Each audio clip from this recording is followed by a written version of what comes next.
Bom, pessoal, nós já iniciamos os nossos estudos sobre história do continente africano. Nas aulas anteriores, nós falamos sobre a colonização da África. Na verdade, falamos de 3 momentos da história da África. O período pré-colonial, período marcado pela existência dos grandes reinos africanos, não é? Falamos da geografia da África, numa aula junto com o professor de Geografia interdisciplinar. Falamos do período pré-colonial, a parte dos reinos africanos. Falamos da África na fase mercantilista, que foi o momento em que o continente africano começou a ter os primeiros contatos com os europeus, contatos comerciais e econômicos. É a época em que a África estabelece relações comerciais com Portugal e Portugal extraía os escravos para trazê-los para o Brasil e colocá-los para trabalharem nas atividades coloniais, notadamente no ciclo do açúcar do século XVI e posteriormente no ciclo do ouro. E por último, a África na fase imperialista. Esta fase foi a fase de domínio efetivo do continente africano. Não é? A fase que os europeus vão dominar o continente, que os europeus vão impor a sua hegemonia ao continente africano, e uma fase que os europeus vão comandar a África ao seu bel prazer. Eles organizaram uma conferência chamada Conferência de Berlim. Essa conferência promove a partilha do continente africano e essa partilha foi responsável pela criação de fronteiras artificiais e esses países artificiais que nasceram da Conferência de Berlim foram divididos entre as grandes potências como se fossem um mapa de quebra-cabeças. O imperialismo deixou 3 grandes e nefastas consequências para o continente africano. Primeiro, a fome. Nós falamos da questão da fome no continente africano. A fome é um problema crônico, notadamente na região subsaariana, mais especificamente ainda numa área chamada Sahel. A região do Sahel está em dúvida. Assiste a primeira aula, que ali vocês têm os fundamentos geográficos. A região do Sahel é a região que concentra os países mais pobres do mundo. Então, ali você tem a Etiópia, a República Centro-Africana, e a fome é um problema crônico no continente africano. Não é? A fome pré-existe à chegada dos europeus. Quando os europeus chegaram no continente, eles agravaram o problema da fome. Bom, além da fome, as epidemias. Você tem uma série de epidemias que alastram-se no continente africano com a chegada dos europeus, o ebola, a gripe, o sarampo. Entretanto, a epidemia que mais se propagou, se difundiu na África, não é? Você tem ideia, a África do Sul, que é o mais rico país do continente africano, tem 1/4 da população contaminada com o HIV. Então, o HIV, que culmina na doença da síndrome e da deficiência imuno adquirida, SIDA ou a AIDS, é, sem sombra de dúvidas, a epidemia mais letal e a mais mortal do continente africano, fora os surtos epidemiológicos de ebola que, vez por outra, surgem no continente africano. E a terceira consequência gerada pelo imperialismo foram os conflitos. Conflitos políticos, conflitos culturais, conflitos étnicos, conflitos da mais variada ordem. Na aula anterior, nós estudamos o conflito na África do Sul e as questões que envolveram o apartheid. Hoje, nós vamos estudar os conflitos que ocorreram nas regiões de Angola e Moçambique, duas ex-colônias de Portugal. Então, vamos nos dedicar ao estudo dos conflitos de Angola e de Moçambique a partir de agora. Vamos juntos nesse caminho do aprendizado desses dois conflitos muito importantes para a gente. Bom, gente, os casos de Angola e Moçambique são casos muito, mas muito importantes, porque Angola e Moçambique, assim como o Brasil, foram colônias de Portugal. Angola e Moçambique se descolonizaram no ano de 1975. Entretanto, para nós entendermos como se deu a descolonização no ano de 1975, a descolonização acontece no ano de 1975. Para nós entendermos como se deu a descolonização, precisamos compreender o fim de um regime ditatorial que durante anos vigorou em Portugal, chamado de salazarismo. Salazarismo era o nome do nazismo de Portugal, porque os regimes nazifascistas, eles são, como é que eu poderia dizer, totalitários, e eles são personalistas. Existe uma existe um excesso de endeusamento da figura do líder. Não é? Por isso, o nazismo na Alemanha é chamado de hitlerismo. E por isso, o nazismo de Portugal é chamado de salazarismo. Quem ocupou o poder com o apoio de Hitler em 1939 em Portugal foi o ditador Salazar.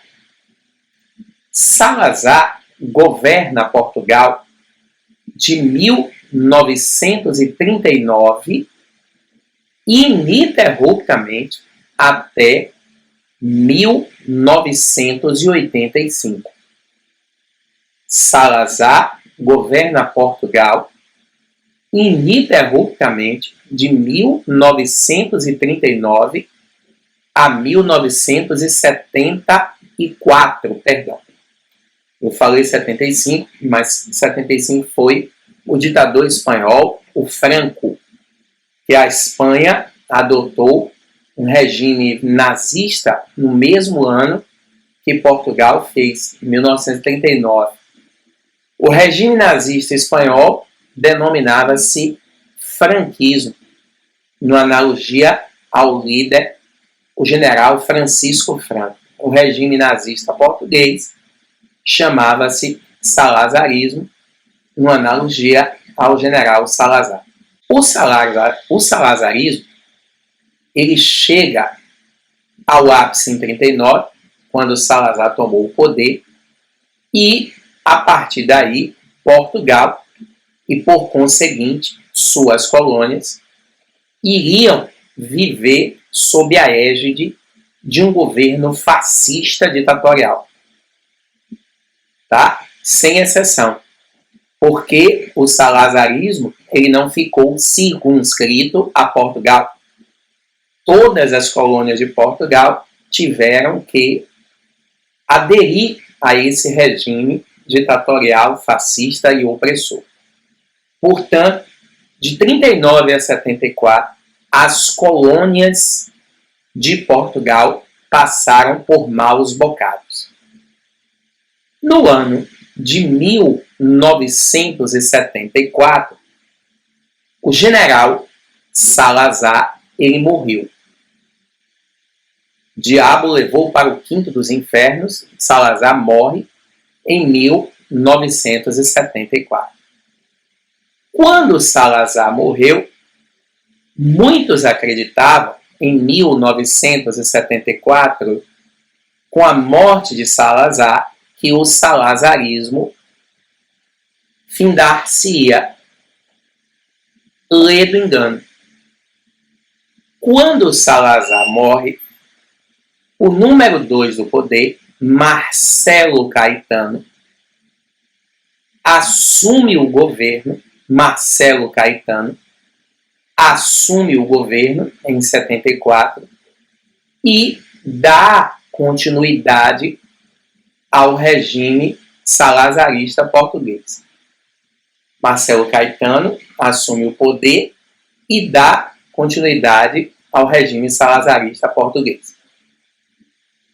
Quando, em 1974, Marcelo Caetano dá continuidade ao regime salazarista, internamente explode uma revolução popular. Os portugueses estavam exaustos de ditaduras.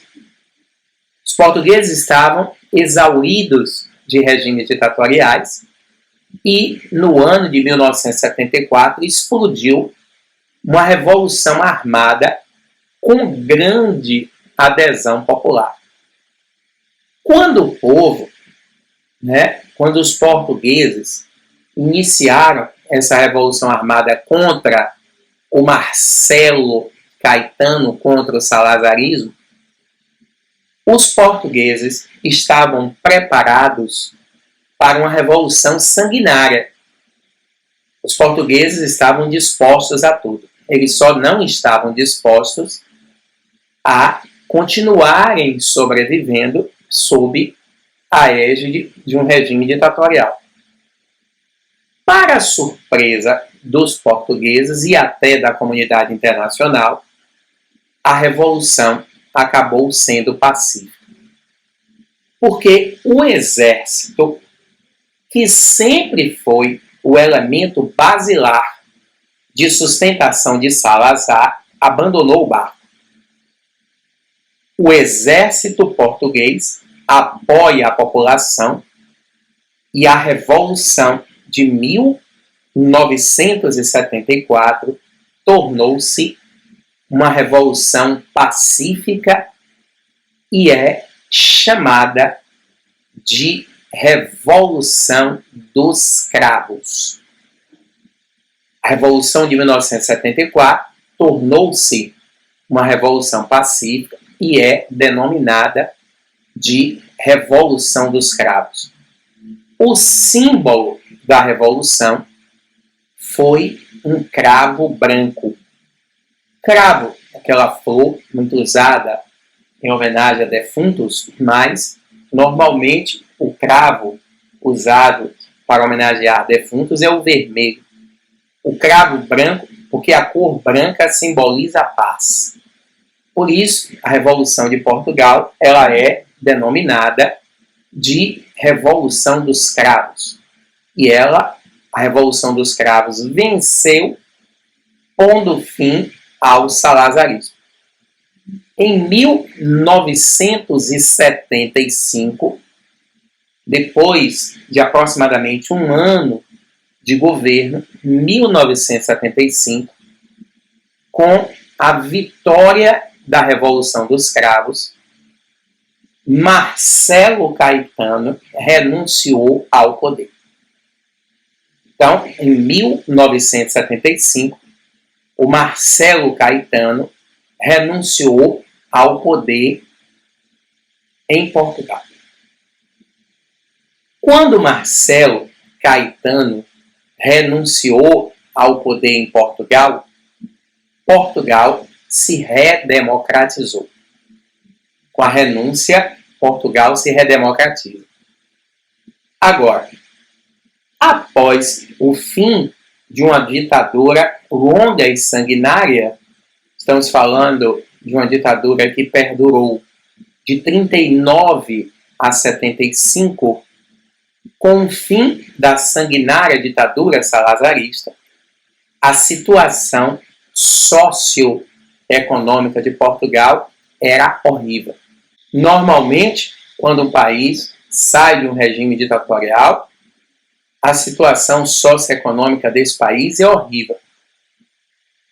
É raro um país sair de uma ditadura longínqua e sair dessa ditadura com a condição econômica confortável. Muito difícil. Foi o que ocorreu, né, em Portugal. Com a situação econômica terrível, Portugal propôs adentrar para o mercado comum europeu, a futura União Europeia. A ideia de Portugal era adentrar para o mercado comum europeu para minimizar sua situação econômica. Porque Portugal entrando para o mercado comum europeu teria sua situação econômica amenizada. Na verdade, todo país que entra no mercado comum europeu, ainda mais um país como Portugal, que é um país pobre, economicamente falando, esse país recebe um fluxo de investimentos muito grande para compensar, não é? Exatamente esse déficit e esse país poder fazer parte do bloco em pé de igualdade.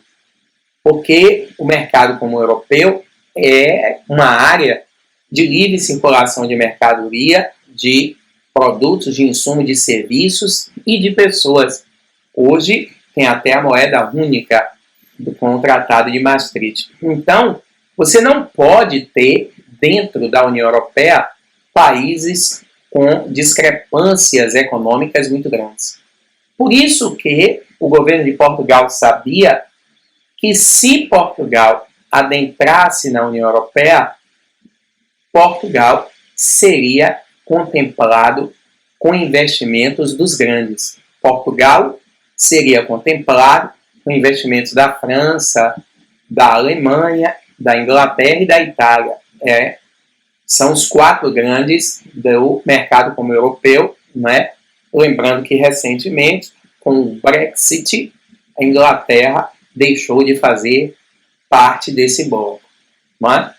Então, a Inglaterra hoje optou por relações bilaterais, o que representa um retrocesso no mundo globalizado. Quando Portugal propôs à União Europeia fazer parte do bloco, qualquer país que deseja adentrar na União Europeia, para ele entrar, esse país tem que atender a um catálogo de exigências. São várias exigências que a União Europeia faz quando um país pleiteia adentrar para o bloco. Existem algumas exigências que são negociáveis, digamos assim. Existem outras que são inegociáveis. Poderíamos colocar como situações inegociáveis, ou seja, exigências das quais a União Europeia não abre mão. Preservação do meio ambiente, a União Europeia não abre mão disso. É uma exigência inegociável. Segunda, respeito aos direitos humanos, pelo menos está no estatuto, né? Até parece que os países da Europa respeitam os direitos humanos. Mas, enfim, está lá nos estatutos que regem o mercado comum europeu, a atual União Europeia. Então, respeito ao meio ambiente, respeito aos direitos humanos e democracia. A União Europeia não abre mão da democracia. E quando Portugal pediu para fazer parte do bloco, a União Europeia impôs para aceitar Portugal que Portugal concedesse a independência de todas as suas colônias. Porque quem tem colônia não é um país democrático. É interessante que nós temos 2 pesos e 200 medidas, porque a Inglaterra é uma nação que tem colônias até os dias de hoje. A Inglaterra até hoje, século XXI, é colonialista, aí pode. Mas Portugal não poderia preservar suas colônias. É claro, porque a relação entre a União Europeia e a Inglaterra é uma. A Inglaterra, né, é necessária para a União Europeia, ou seja, a União Europeia precisa da Inglaterra. Já com Portugal é o contrário. É Portugal que precisa da União Europeia. Então, a União Europeia pressiona e, com a pressão do mercado comum europeu, Portugal concede independência em 1975. Portugal vai conceder independência a Angola e Moçambique. É nesse ano que Angola e Moçambique ficam independentes de Portugal. Então, meninos, em 1975, Angola e Moçambique libertam-se do domínio português. É nesse momento, em 75, que acontece o processo de descolonização, que é sinônimo de independência tanto de Angola quanto de Moçambique. 1975. Mas acontece que eu quero que vocês entendam que o ano de 1975, o mundo estava vivenciando a Guerra Fria. Em 1975, o mundo estava vivenciando a Guerra Fria, que é exatamente a disputa entre Estados Unidos e a União Soviética que nós já estudamos. Quando Angola e Moçambique se descolonizaram no contexto da Guerra Fria, logo após esse processo de descolonização, em 1975, os 2 países vão mergulhar em guerras civis extremamente sanguinárias.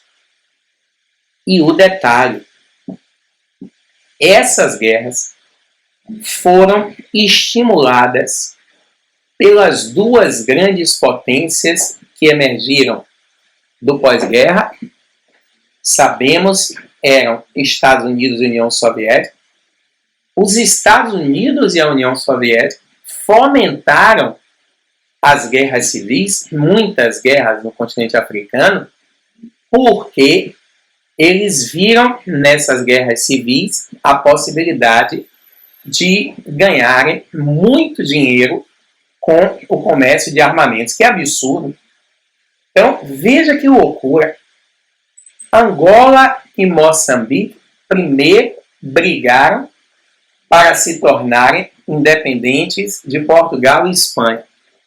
Tornam-se independentes de Portugal e Espanha e agora vão mergulhar numa sanguinária guerra civil impulsionada pela nação norte-americana e pela União Soviética. É bom lembrar que os conflitos na Guerra Fria não necessariamente aconteciam porque a região era economicamente rica. Vide o exemplo de Cuba, da Coreia e de tantas outras. Os conflitos na Guerra Fria, muitos deles eram motivados pela disputa de áreas de influência. Portanto, logo após a independência, Angola e Moçambique mergulharam em guerras civis extremamente sangrentas, tá? Mergulharam em guerras civis extremamente sanguinárias, guerras essas que foram estimuladas pelas 2 grandes potências, Estados Unidos e União Soviética, para ganharem dinheiro comercializando armamentos. Vamos começar a narrativa pela Guerra Civil de Moçambique. Bom, aqui está o território de Moçambique e as suas respectivas fronteiras, não é? Moçambique faz fronteira com Zimbábue, Moçambique faz fronteira aqui com a África do Sul, com a Zâmbia, com a Suazilândia, né? Moçambique tem, né, como principal fonte de rendas o turismo. Então, Moçambique está localizado na costa do Oceano Índico, tá? É uma rota de passagem muito importante.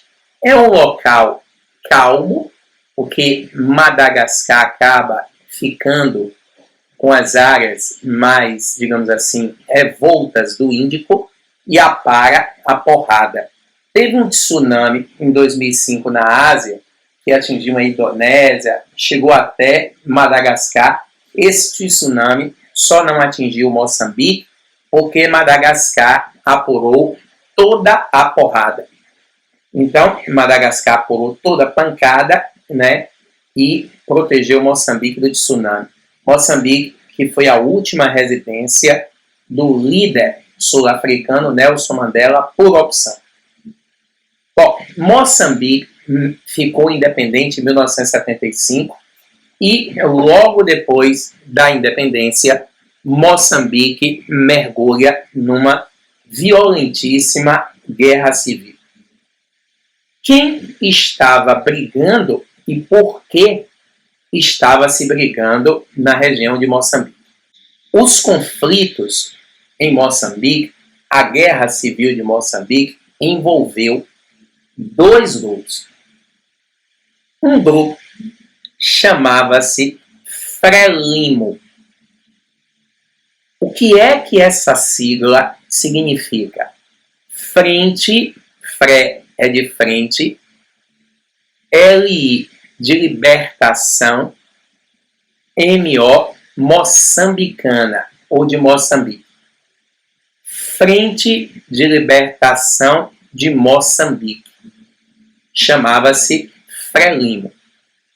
A Frente de Libertação de Moçambique era uma frente que defendia a implantação do socialismo em Moçambique. Como a Frente de Libertação de Moçambique defendia a implantação do socialismo, este grupo tinha o apoio da União Soviética. A Frelimo era financiada, a Frente de Libertação de Moçambique era financiada pela ex-União Soviética. Digladiando-se com a Frelimo estava a Renamo. Renamo significa resistência, RE, resistência nacional de Moçambique. Resistência nacional de Moçambique. A Renamo, a Resistência Nacional de Moçambique, era um grupo capitalista. E, portanto, a Renamo, se a Frente de Libertação de Moçambique era um grupo socialista e financiado pela ex-União Soviética, a Renamo era um grupo capitalista, a Resistência Nacional de Moçambique era um grupo capitalista e financiado pela nação norte-americana e pela África do Sul. Na África do Sul, ela acabou se transformando numa espécie de base dos interesses capitalistas no continente africano. Entendeu? Um entreposto. Como Israel é no Oriente Médio uma área de interesses norte-americano no continente africano. Então, esses dois grupos, Frente de Libertação de Moçambique, queria implantar o socialismo, a Frelimo, e a Resistência Nacional de Moçambique queria implantar em Moçambique o capitalismo, portanto, Frelimo, financiado pela União Soviética, e Renamo, financiada pelos Estados Unidos e pela África do Sul. A Guerra Civil iniciou-se em 75 e durou até 1991. Veja, nessa brincadeira, Moçambique está em guerra desde 1939. Por quê? De 1939 até 75 foi uma guerra pela independência, para o país se libertar da ditadura nazista.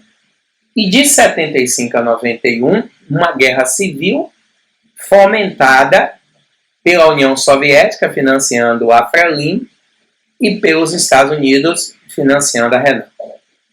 Por que a guerra acabou? Na verdade, em 1990, a Guerra Fria dava sinais de que iria acabar.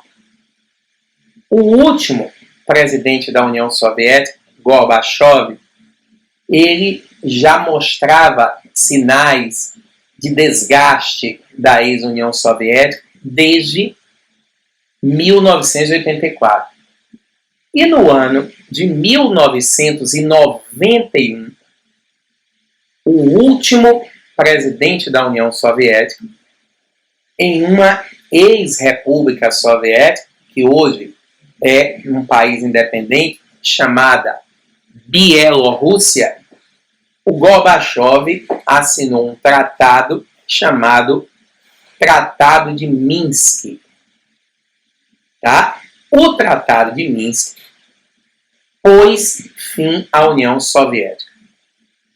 É aí, com o Tratado de Minsk, que a União Soviética se fragmentou em várias repúblicas, o total de 15. Quando a União Soviética acabou, a União Soviética retirou o apoio a Frelimo. Óbvio, se ela não existia mais, não tinha como a União das Repúblicas Socialistas Soviéticas continuar a financiar a Frelimo. E aí a guerra acabou, a guerra civil. Muitos de vocês podem estar se perguntando, que estranho, Garrido. Sem a Frelimo, pela lógica, não era, para a Renamo vencer a guerra, porque quem quebrou foi a União Soviética e não os Estados Unidos.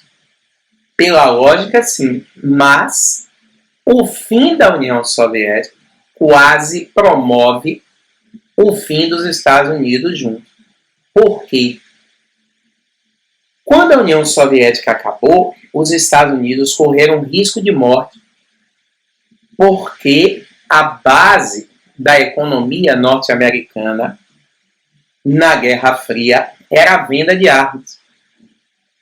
E o argumento que os Estados Unidos usavam para comerciar ou comercializar armas na Guerra Fria era exatamente a existência da União Soviética. Quando a União Soviética acaba em 91, o consumo de armas das mãos dos Estados Unidos desabaram, principalmente da Europa.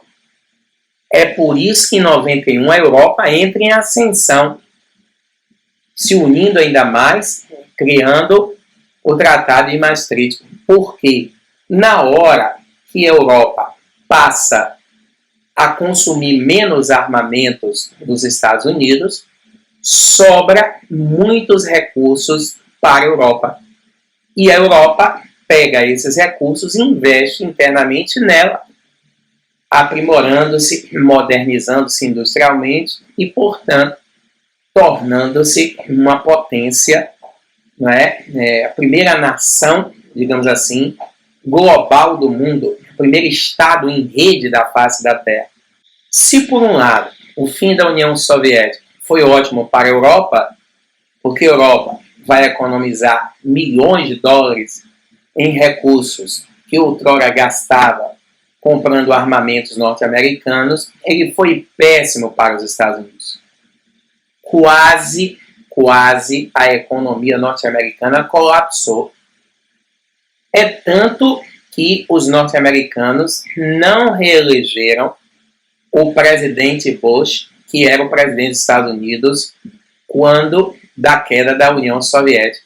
Eles elegem Clinton, e Clinton salvou a economia americana da degola, reestruturando a economia americana, reestruturando todo o parque industrial americano, né, tomando medidas de ampliação dos parceiros comerciais, intensificando o processo de globalização, sobretudo com a criação da ALCA. Bom, mas quando a União Soviética quebra, portanto, a economia norte-americana entrou em colapso. Por isso, se a União Soviética corta os investimentos na Frelimo, os Estados Unidos cortam os investimentos na Renamo. E aí o que é que acontece? Sem recursos, Frelimo e Renamo chegam a um acordo de paz. Frelimo e Renamo fazem um governo de coalizão, ou seja, um governo com a participação dos dois lados. Esse governo de coalizão, ele persiste até os dias de hoje. E, até hoje, os dois partidos governam em conjunto Moçambique. A situação atual de Moçambique não é boa. Moçambique é um país predominantemente agrícola que não pode utilizar o seu potencial agrícola na sua plenitude. Por quê? Porque durante os anos de guerra civil, Moçambique foi minado. O território de Moçambique, como de Angola também, foi minado. Então existem milhões de minas em Moçambique e é claro que uma região minada inviabiliza atividades agrícolas. E esse processo de desmantelo das minas é um processo muito lento. Portanto, boa parte do território que compõe Moçambique, em torno de 50% a 60%, não pode ser usado para nada, né? Sobretudo para fins agrícolas. Imagine um território minado, você passa uma enxada pela mina, vai desgraçar com tudo. Então, a principal fonte de renda de Moçambique hoje passa a ser o turismo, até pelo fato de Moçambique ser um país barato e estar próximo da África do Sul e da ilha de Madagascar. Como na África do Sul o turismo é mais caro, o mesmo ocorre com Madagascar, muitas pessoas optam por ir para Moçambique e de lá visitarem a África do Sul e Madagascar. Sem falar que em Moçambique tem um Museu Mandela, que foi exatamente a última casa que Mandela morou, né, a residência de Mandela. Quando Mandela era vivo, os turistas iam para Moçambique, Mandela recebia todos, a Ilha Dourada, ficava horas conversando. Imagine, gente, isso é um turismo imperdível. Você vai para Moçambique para conhecer pessoalmente, ao vivo e a cores, um dos maiores líderes do mundo, o Nelson Mandela. Quando Mandela morreu, a casa dele foi doada pela família ao governo de Moçambique, e o governo de Moçambique transformou a casa num museu. Então, muitas pessoas vão até lá visitar o Museu Nelson Mandela, que não deixa de ser uma atração turística. Mas, mesmo tendo recursos do turismo, esses recursos não são suficientes para retirar Moçambique do caos econômico que se encontra há algum tempo, né? E tampouco há interesse das grandes potências investirem em Moçambique, é o contrário de Angola.